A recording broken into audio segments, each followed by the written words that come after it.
بسم اللہ الرحمن الرحیم۔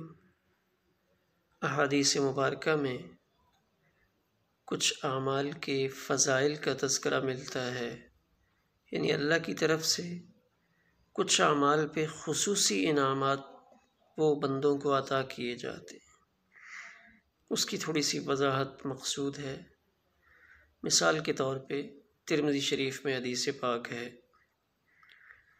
کہ جو شخص عشاء کی نماز با جماعت پڑھے اس کو آدھی رات کی عبادت کا ثواب، اور پھر وہ فجر کی نماز با جماعت پڑھے تو دوسری نصف رات کا ثواب۔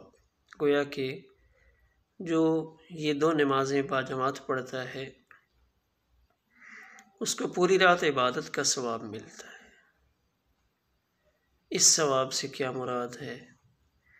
اسی طرح احادیث مبارکہ میں یہ آتا ہے کہ سورۃ اخلاص یعنی قل هو اللہ احد کا ایک دفعہ پڑھنا تہائی قرآن کے برابر ہے، یعنی 3 دفعہ کوئی قل هو اللہ احد اس سورہ مبارکہ کو پڑھ لے گا تو اس کو پورا قرآن مجید پڑھنے کا ثواب ملے گا۔ تو شراح احادیث یعنی حدیث مبارکہ کی شرح کرنے والے علماء کرام یہ فرماتے ہیں کہ ہر عمل کا ایک ثواب اصلی ہے اور ایک ثواب فضلی، یعنی اس پر فضیلت کا جو اجر و ثواب ہے۔ اس کی مثال اس طرح پیش کی جا سکتی ہے،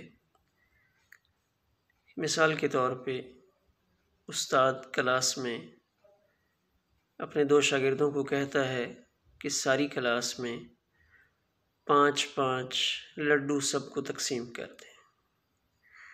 جب وہ تقسیم کر کے فارغ ہوتے ہیں تو 5 تو سب کے حصہ ہے، تو اب استاد ان تقسیم کرنے والوں کو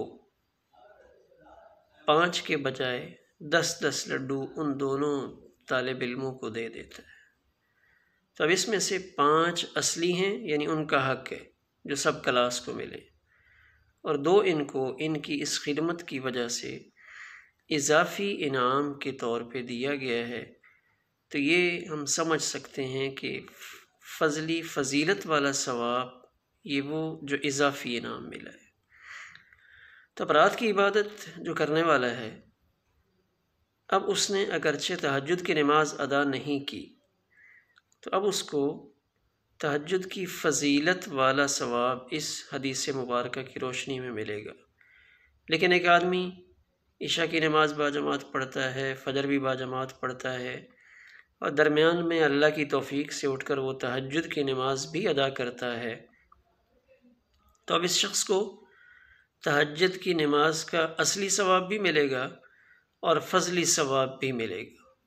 لیکن جس نے صرف عشاء اور فجر پڑھی ہے اس کو ثواب فضلی تو ملے گا لیکن ثواب اصلی نہیں ملے گا۔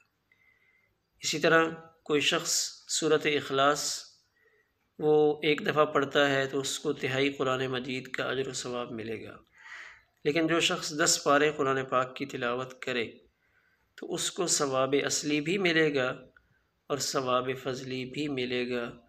تو مختلف اعمال میں جو اعمال کی فضیلت میں کچھ اضافی ثواب بیان کیا گیا ہے اس کو اس طرح سے سمجھا جا سکتا ہے کہ اللہ تعالی ہمیں ہر نیک عمل میں اس کا ثواب اصلی بھی عطا فرمائے اور ثواب فضلی بھی عطا فرمائے۔ والسلام علیکم ورحمۃ اللہ۔